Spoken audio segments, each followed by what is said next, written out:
Hai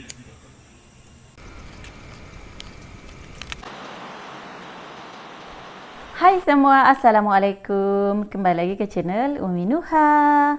Oke kawan-kawan, hari ini saya membuat brownies. Kalau kita cakap pasal coklat brownies ni, kita akan ingat kek coklat, kan? Tapi sebenarnya kek coklat dengan brownies ni berbeza. Kalau dari segi tekstur, brownies ni dia lebih padat dan dia punya rasa coklat pun rich. Tapi kalau kek coklat, dia punya tekstur lebih ringan dan macam berongga macam tu. Kiranya kalau brownies ni dia macam kek bantat tau. Dia tidak kembang banyak dan di luar dia akan kelihatan kering, tapi di dalam dia moist dan sedap berlemak macam tu. So kalau kita buat brownies ni adalah menjadi satu kepuasan kalau kita dapat kedut-kedut di atas dia. Tapi sebenarnya kalau kita tidak dapat kedut pun rasa brownies tu tetap sedap. Yang penting bahan-bahan dia kita bagi yang berkualiti lah. Jom kita tengok bahan-bahan dan macam mana cara buat.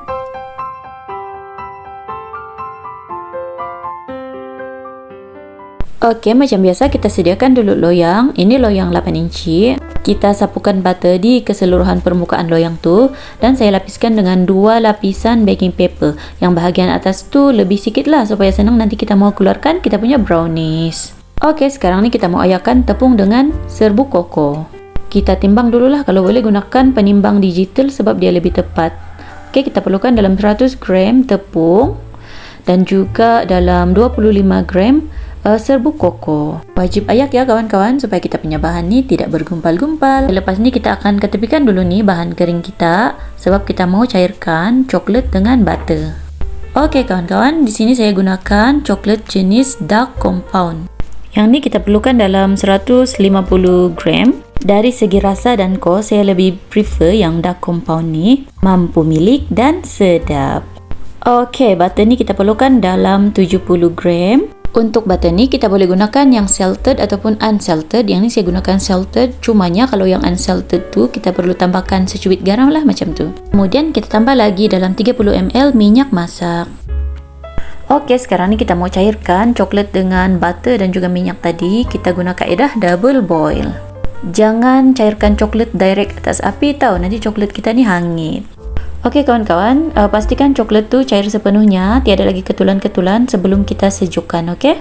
Step seterusnya, kita perlukan brown sugar. Brown sugar ni dia kurang manis, jadi sangat sesuai kalau jadi kombinasi dengan coklat. Okey, sekarang ni kita akan tambahkan 2 biji telur. Yang ni telur grade A.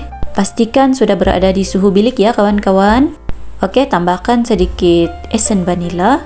Kita akan mixkan kedua-dua bahan ni sampai sebati sahaja, sampai gula tu larut, tapi jangan sampai telur tu terlalu kembang.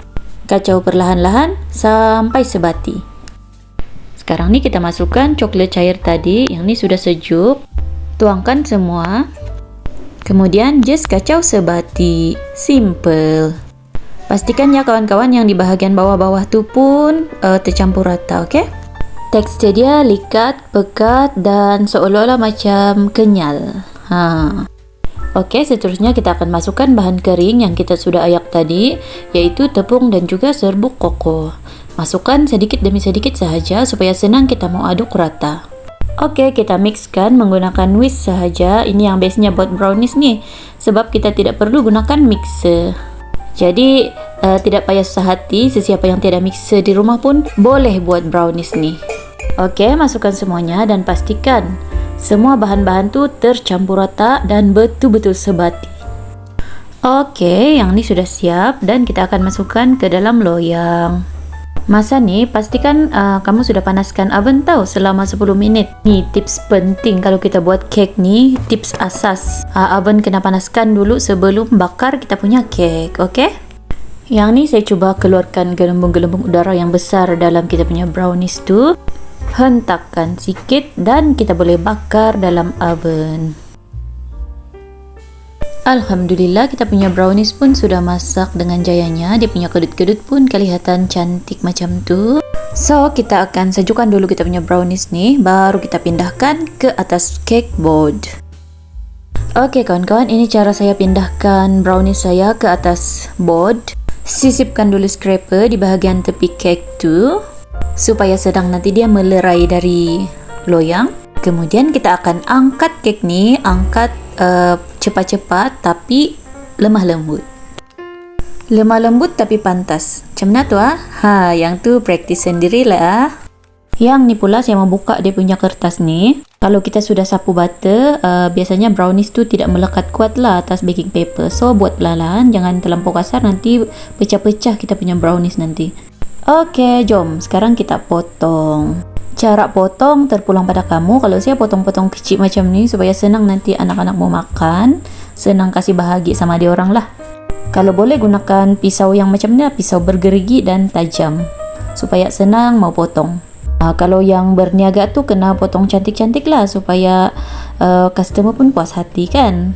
Okay, kita tengok tekstur kita punya brownies, dia memang padat. Okay, dia ada beza sikit dengan cake.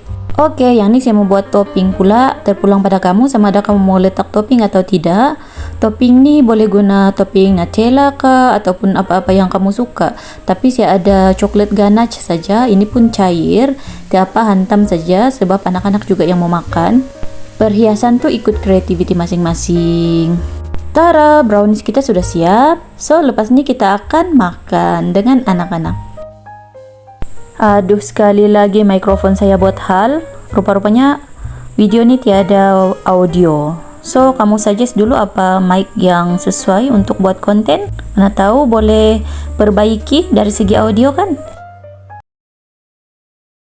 Ini kan kawan-kawan, kalau kamu baru keluarkan dari peti ais kan, biarkan dulu sekejap di suhu bilik, kemudian baru makan. Lagi sedap kalau saya lah.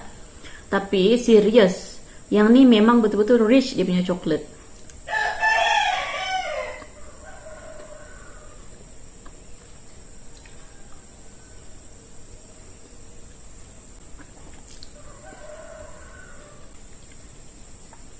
Jadi untuk pemilihan bahan, kalau boleh kamu gunakan bahan yang segar lah. Macam kalau telur tu kan, kamu jangan ambil yang mau expired sudah.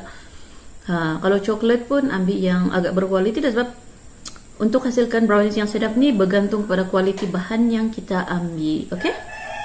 Okay kawan-kawan, itu saja untuk hari ini. Saya harap video saya bermanfaat. So, terima kasih sebab sudi menonton dan kita jumpa lagi di video akan datang. Bye! Assalamualaikum!